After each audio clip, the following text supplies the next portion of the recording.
frábært að fá þeim. Takk fyrir. Byrjum bara þar, þú færir ekki kaffi eftir átti? Nei, ég vildi ekki, sko. Ég vil læti bara koffinni næja fyrir hádegi og það er bara endurum og eins sem ég myndi fá mér kaffisopa eftir hádegi, bara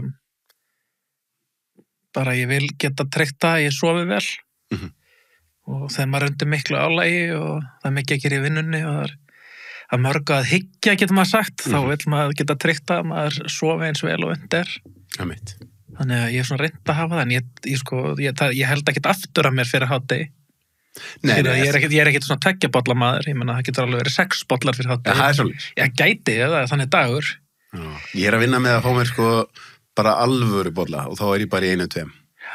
Ég er nú meira, í vinnun er það meira svona bara Nespresso stemming, en það getur alveg verið góð sopi, sko. En heima er ég alltaf bara mala og gera bönir, eða mala bönir og býti kaffi og... En hvað með þessu, að því að nú ertu læknir? Já, það víst. Það víst. Að bara eins og þessi hlutir, eins og til dæmis svefnin. Nú er ekki langt síðan að, þú veist, nú er ég að halda fyrirlestur heilsu fyrir nokkrum árum. Já.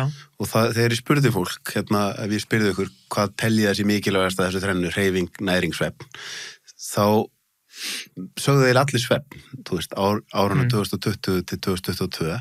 Ef ég hefði spurt það þessu 1990 eða jafnvel 2000, þá hefði enginn sagt svefn. Nei, líklega ekki. Þannig að maður svona hugsa einmitt þetta að, þú veist, það sem við vitum best hverju sinni er alltaf að breytast og er þá ekki komin almennur konsensus það núna að svefn sé bara eins og þú segir. Ég upplifði eins með mig, ef ég næ ekki að sofa á nætuna, þá er bara allt að fara í skrúfuna rosa hratt. Já, ég segi ofta sjúklingana mína, allt er verra ef þú sefur illa. Já, það skiptir engu máli hvaða sjúkdómur hrjáir þig, hvað svo með gigtarsjúkdóm, langvinnt verkjavandamál, kvíða eða þunglindi, bara hjartasjúkdóm, hjartabilun, ef þú sefur illa, þá verða allir þessi sjúkdómar miklu verri. Þú þolir allt miklu verr. Þú þolir álag verr, þú þolir áreiti verr, þú bara þolir áskoranir verr og illa sofin. Þannig að allt verður aðeins meira þegar þú ert illa sofin. Þannig að ég held að, ég meina þetta er alveg ótrúlega mikilvægt að sinna þessu vel. Ég reyna að rækta þannig að ég reyna að fara á skynsamlegum tíma að sofa. Hvað kallar skynsamlegum tíma? Ég reyna að vera komin upp úr 11. Já, er það ekki líka eitthvað sem er svona skrítið, en ef maður, ég finn mun á mér hvort ég fyrir rúm 11 eða 11:40. Það er eitthvað eins og þessi klukkutími fyrir miðnætti, hann telji eitthvað töfald eða eitthvað. Já, þegar ég var yngri, þá gat ég verið að hanga frammi til klukkan 1. Já. Þú veist, að horfa á sjónvarpið, að lesa eða eitthvað, að vinna bara. En það gengur eiginlega ekki núna. Ég finn það alveg að þú veist, ég finna alveg að ég hef þörf fyrir því að svona turn in, eins og sagt er svona upp úr 11. Og svo reyni ég bara að vakna á sama tíma milli 7 og 7:30 og byrja. Hvað með, að því nú erum við að taka þetta viðtal á svona dimmasta tímanum. Já. Við á Íslandi, við höfum ekkert mikið verið að taka þetta inn í umræðu heilsu. Þú veist, bara birtist í til þess. Nei, en það finna náttúrulega rosalega margir, afsaki hérna, ég byrst afsökunar. Ekkert afsökunar. Það er eitthvað allítið kvefaðar. Ekkert afsökunar. En ég meina það er margir sjúklingar mín að segja mér að þeir eru mjög viðkvæmir fyrir vetrinum og kuldanum náttúrulega, ekki bara myrkrinu heldur náttúrulega. Mínir sjúklingar náttúrulega sem eru giktveikir og með liðverki og liðbólgur, þeir skynja mjög mikið veður á sínu eigin skynni. Finna fyrir auknum verkjum, aukinni þreytu, finna fyrir breytingum í loftþrýsting, finna fyrir bara daginn áður að lægð gengur yfir. Já, margir sjúklingar minni segja það finnir til í hnjánum og eitthvað svona.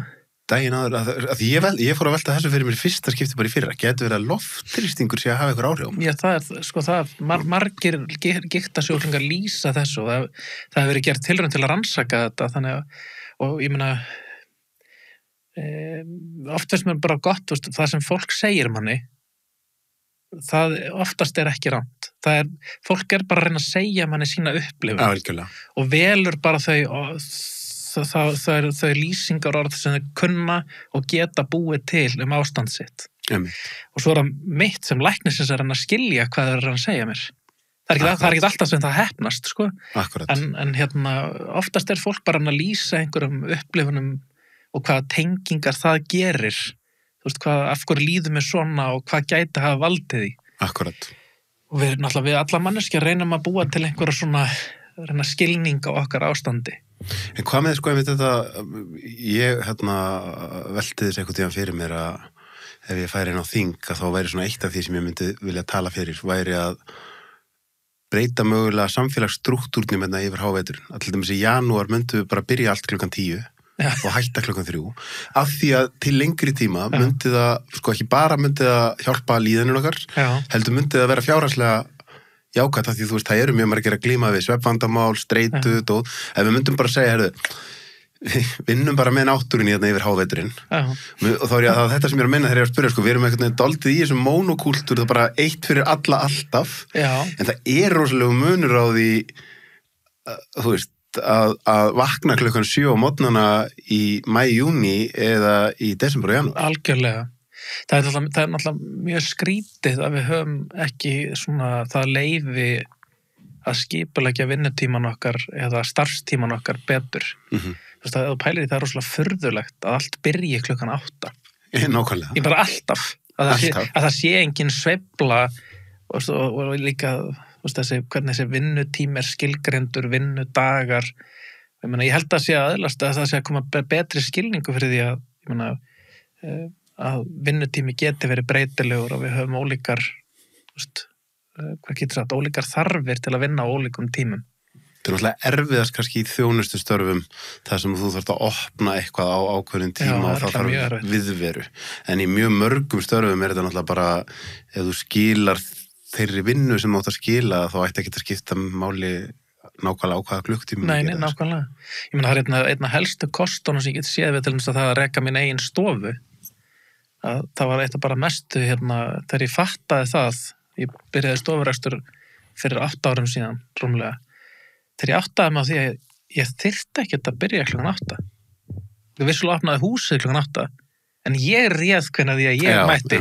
Þannig að þegar ég áttaði mig á því að ég geti bara að byrja 9:00 og nú fer ég til þess alltaf bara í ræktina á vinnutíma. Ég líti það bara sem part af minni vinnu. Að fara í ræktina og ég bara... Fyrir vinnið það? Alltaf. Síðasta árið bara alveg religiously. Ég bara alla daga sem ég er á stofu mæti ég ræktina í klukkutíma áðurinn fyrir vinnuna. Og það er bara breytt lífið minn, sko. Það er svoleiðis? Já. Á hvað hátt? Sko, ég er bara miklu hressari. Þú veist, ég er náttúrulega með frekar gott orkustig alla jafna og ég vildi alltaf bara frekar svona brattur almennt. En bara þetta einhvern veginn setti bara svona ákveðið trukk í daginn. Maður er búinn að fara með púlsinn upp í 150 og maður er búinn að fá útrás, maður er búinn að svitna, fara í sturtu, taka sér til. Og einhvern veginn þá bara var ég miklu bara hressari yfir vikið bara, og líka það, ég tók eftir því að þú veist, svona síðdegis sifjan hún eiginlega bara, ég finn hann ekki lengur bara síðasta árið hefur bara verið rosalega lítið af svona síðdegis sifju komir eiginlega, ég vissi ekkert það en það var bara svona jákvæð ég var alltaf að rækta mig eftirvinnu þú veist, það var ekki 4 í skvassið að ræktina þannig að nú byrjaði ég að gera þetta alltaf á móðana. Þetta er þetta mjög góða punktur, sko, því að ég finn þetta alveg með mig, ég er ofta að fara í hádeginu en svo svona út af því ég er að vinna sjálfstætt að þá maður er með mestu einbeitingun á mótnana og svona, það stundum stelst maður í að vera í tölvunni, maður er í gír að gera eitthvað til 2 og þá finn ég einhvern veginn, það er allt í kerfinu mínu sem segir að það hefði verið gott einmitt að íta kerfinast að fyrr daginn, sko. Og ef maður, ég reynir reyndar að fara í labbitúr, maður árendar ekki að nota orðið reyni, bara ég fer í labbitúr, mislangan, en bara leiðu ég vatna. Og það er alveg að munur á því hvort ég tek hennan 20 mínútna labbitúr, korters labbitúr eða ekki. Bara leiðu ég vatna, bara út, korters, aftur inn, þá er einhvern veginn ekki, ef maður horfir bara á þetta eins og maður væri hundur, skilur. Það er bara eins og sé einhver uppsöfnu orka ef þú situr fyrir fram á tölvuna, sko, sem er orðin svona óþægileg, hún safnast upp í líkamanum og þú losaðir ekki neina orku, hreyfðir þið ekki, fegst ekki súrefni, allt þetta, sko. Við verðum einhvern veginn að leggja, einhvern veginn held ég við þurfum sem samfélag að leggja sko enn ríkari áherslu á hreyfingu og einhvern veginn að okkur muni takast að gera þetta bara part af daglegu lífi. Þetta er of mikið optionalt. Já, og ég hef stundur sagt, sko, það er kannski eitthvað ég náttúrulega auðvitað, ekki það vegum að vera notað mikið sem afsökun, en auðvitað veðri og dimman yfir veturna og allt þetta, ef þú ferð í borgir í Evrópu þá algengara fólk sé að ganga til vinnu, ganga á milli staða eða hjóla og þá það eitthvað sem hægt að kalla hreyfingu og í Íslandi þetta svolítið annarkvort bara all-in ræktin eða kyrrseta. Það ekki sér svona, þú getur alveg að hreyfa þig 4 sinnum á dag, sko, eins og ég að segja með korters labbitúr, eitthvað svona lítið, skilju. Öll árin í Svíþjóð, þá ef við hefum áttu bíl, þá var hann bara hreyfður helgar. Okay. Og það var alltaf hjólað í úr vinnu, það meikaði engan sens. Þú veist bara bæði lengur að því og svo þetta vesna að finna stæði, þannig að bara við hjólaðum alltaf í úr vinnu, öll árin mín í Svíþjóð, öll 8 árin. Það var þannig bara, ég var aðeinslegt. Ég hef stundum verið að taka hjólið, sko, meira sá vetuna niður í bæ. Ég hef ekki alveg lagt í þannig. Og það er alveg geggjað, sko. Þó að sé skýta veður, sko, fá vindin í andlitið og... Ég aðeins svo mikil gunga hérna, ég þetta kannski einhvern veginn að stappið með stálinu og hérna... Og þá fór ég að sjá fólk sem gerir þetta bara allan ársins hring, sko. Já, það fullt af fólki sem hjólar, bara setur nagla undir og bara vel búið og... bara alveg fólk. En einmitt þetta, sem við talaðum með þetta með eitt fyrir alla alltaf, þetta bara, byrjar á þessum tíma, endar á þessum tíma. Og sama ef við hugsum einhvern veginn, ég veit ekki hvort ég að kalla þetta dáleiðslu, en svona skilyrðingu samfélagsins, að þá það pínu, ef við tækjum, ég meina simpansi svo dýrategund sem líkust okkur. Já. Ef við myndum setja simpansa í aðstæður mjög margra í núti, bara bindan við stól og banna hann að reyfa sig, hafa gervibyrt í augun á honum 8 tíma á dag, setja hann í hann rusl sem hann ekki hannaði fyrir að borða. Við varum rosa hissi ef hann væri ekki orðið mjög mikið lasin og mjög skömmun tíma. Ef við erum steinhissi og við séum að vera lasin. Já, algjörlega. Þú veist, mér finnst þetta oft trú, ég tek á þessa samlíking, ég eiginlega bara þú veist, mér finnst þetta svo augljóst að því nú á ég hund með systur minni, sko, og ég seta bara hundinni, sko, bara ef hann hreyfir sig ekki, þá hann alveg ónýtur, sko. Já, við þurfum að leggja meira áherslu á þetta, að bara þú veist að sinna þessum grunnþáttum með hreyfingu, næringu og svefn. Ég held að myndum ná alveg ótrúlega langt bara í okkar lýðheilsu markmiðum. Það myndum bara fókusera á þessa 3 hluti, svona grundvallar hluti heilsunar. Einmitt. En mér langaði þess að þú veist að tala eitt af því sem ég langaði svona hvað mest að ræði var því þú nefnir þegar þú var stofnið þeirri í stofu. Já. Það einkarekstur í heilbrigðiskerfinu. Já. Og það hvernig við erum að svona skipuleggja þetta og þú hefur nú aðeins verið að láta til þín taka í að tjáðu það. Já, ég náttúrulega hef rekið, sko, ég náttúrulega bæði, sko, bara hann sé sagt. Ég náttúrulega bæði með eigin stofu og ég spítalalæknir líka og svo náttúrulega ég formaður Læknafélags Reykjavík, þannig að ég líka svona í hagsmunabaráttu fyrir sjálfstætt starfandi lækna og unnið við að semja fyrir þeirra hönd núna síðustu 3 árin og bara mjög áhugavert og gefandi starf og maður getur sagt að sko á Íslandi hefur náttúrulega verið einkarekstur í mjög langan tíma, í meir en 100 ár.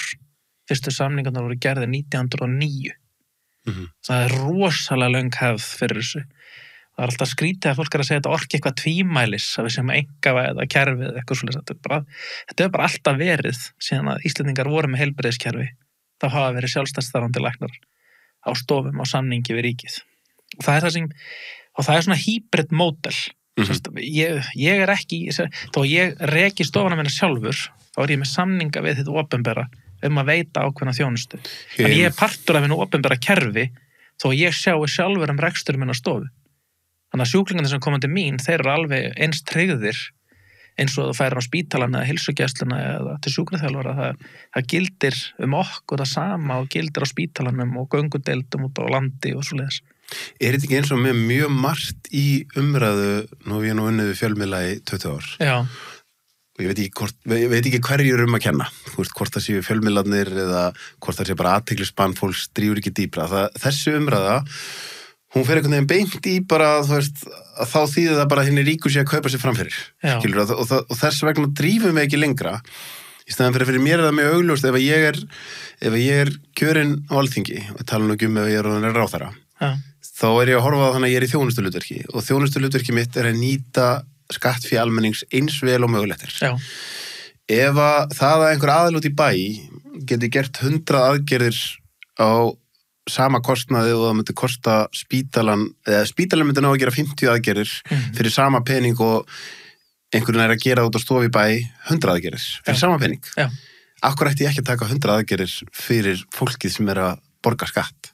Já, mér finnst það að vera alveg augljóst að því leitinu, sko, þetta er einfalt dæmi sem þú tekur og það er ekki kannski, þó að það er ýmsir hlutir sem við getum gert betur á stofum. Þá verður maður líka að horfa til þess að það er margt gott sem er gert á sjúkrahúsum og opinberum stofnunum. Þannig að mér finnst lykillinn að lausninni er að gera að besta báða staðina. Ég meina náttúrulega klárt mála fólk sem kemur inn á spítalan með ákveðina kvilla og alvarlega sjúkdóma, það á heima inn á spítala. Já. Skiljum við að þú ert hvort það er bara alvarlega veikur að krabbameini eða varst að lenda í bílslýsi eða hvað sem það er, þá náttúrulega ert ekki að gera það okkur stof út í bæ. Alveg augljóslega. En þannig að ég hugsa þetta alltaf með mér, hvernig bestum við kerfið? Og ég er náttúrulega bara mikill áhuga maður heilbrigðismál. Ég er mikill áhuga maður rekstrarmál, mér er gaman að byggja upp hluti og ég hef gert það bæði innan hins opinbera og líka í einkarekstri. Og það er ólíkt en það er krefjandi og skemmtilegt á báðum stöðum. Og maður er bara átt að sjá því að við erum með ólík verkfæri í skúfunni og við þurfum að draga verkfærin upp við ólík tækifæri og það er það sem við þurfum einhvern veginn að fá fólk til að skilja, almenning og ráðamenn sem ráða þessu, að one size does not fit all, að því okkur langar svo til að sé einhvern patentlaust fyrir kerfið okkar, það bara það alls ekki. Heilbrigðiskerfið er líklega flóknasti strúktúr sem bara manneskjan hefur sett upp, það er ekkert flóknara kerfið til. Heldur heilbrigðiskerfið? Nei. Hvað er það sem gera svona flókið? Númer 1 er það vegna þess að hver einn og einn sjúklingur er einstakur. Varan sem við búum til og sinnum, hver einasti einstaklingur er einstakur. Þannig að það sem gengur fyrir mig, gengur ekki fyrir þig. Það gæti gengið fyrir þig, en það er ekkert víst. Nei. Það tekur tíma að finna út úr því. Þannig að það er rosalega flókið kerfi, það er flókið að útskýra það og það er flókið að útskýra fyrir fólki af hverju ætti maður að gera þetta svona hinsegin. Þannig að mér finnst, þegar ég reyna að ræða þessa hluti, þá reynir maður að ræða það að sjálfstætt starfandi læknar, þeir eru rosalega góðir í að veita mikið af þjónustu af ákveðnu tagi. Og við ættum að nota það eins mikið og við getum. Og þar getum við bara læknarnir verið til aðstóra ráðleggja ráðamannum, en það hefur verið rosalega erfitt í gegnum árin, en það er búið að sá alveg endalaust af efasemdar fræjum. Og það er alltaf verið að horfa ekkert út fyrir landsteinana, við viljum ekki að verða eins og í Bandaríkjunum. Og þar er við bara alveg sammála. Við viljum bara alls ekki að vera neitt líkt Bandaríkjunum. Nei, mér er líka einhvern veginn eins og það sé ákveðin girðing á því á Íslanda, því ég held bara að sé engin. Ég hef ekki einu svona heyrt neitt stjórnmálamann viðra þær skoðanir. Meira þess að þeir sem eru lengst til hægri viðra ekki þær skoðanir. Og enginn í mínum félagi hefur neitt áhuga á neinu slíku. Við viljum vera partur af hennu opinbera kerfi. Við viljum vera partur á því að vera að létta á spítalunum, hjálpa heilsugæsluna, styðja við heilsugæsluna. En hvað með eins og hluti eins og að því ég er að horfa á þetta, því ég var áhuga á rekstri eins og þú. Já. Og ég persónulega eins og núna þegar að Elon Musk á allt í að fara að skera niður í bandaríska ríkisjónum. Ég held að það sé góð hugmynd að fá svona færan rekstramann, skilur þú, og þú svona eitthvað ekki, þú bara andvarpar. Já. Nei, að því þá bara hugsa ég, skilur, ég er persónulega á því og ég virði það algjörlega fólk er ósammála verð. Að því þú opinbera sé búið að blása svo rosalega út að það sé alveg gríðarlegir möguleikar á að skera niður, en þá náttúrulega þegar við erum að tala um heilbrigðiskerfi þá erum við náttúrulega klárlega að tala um mjög margt þar fellur undir algjöra grunnþjónustu. Ég held að hið opinbera sé komið út sem margt annað en bara ber minnum grunnþjónustu. Sko. Já, ég þori kannski ekki að tjá mig öll mál, en það sem ég veit er að það er sóun víða. Já, ég ætla að segja það sem flestir eru held í sammálum, jafnvel þeir sem eru lengst til hægri, er að ríkið eigi að vera í að reka heilbrigðiskerfi, þá að vera í að reka vegakerfi og þá að vera í að reka menntakerfi. Ég held að sé einhvern veginn að... Og löggæslu sem ekki gleyma. Löggæslu, þú veist, þetta eru svona, en síðan þegar ríkið er farið að búa til einhverja loftslagsnefndir og sérfræðinga stýrihópa hitt og þetta, þá má alveg segja, byrju, er þetta grunnþjónusta? Þar getur fólk farið að, þannig ég horfa á eins og heilbrigðiskerfi, þá horfum maður meira á Þessi þáttur áskriftaþáttur. Inni á sölvitryggva.is fá áskrifundur aðgengi að öllum útgefnum þáttum, aukaefni og nýjum þætti í hverri viku.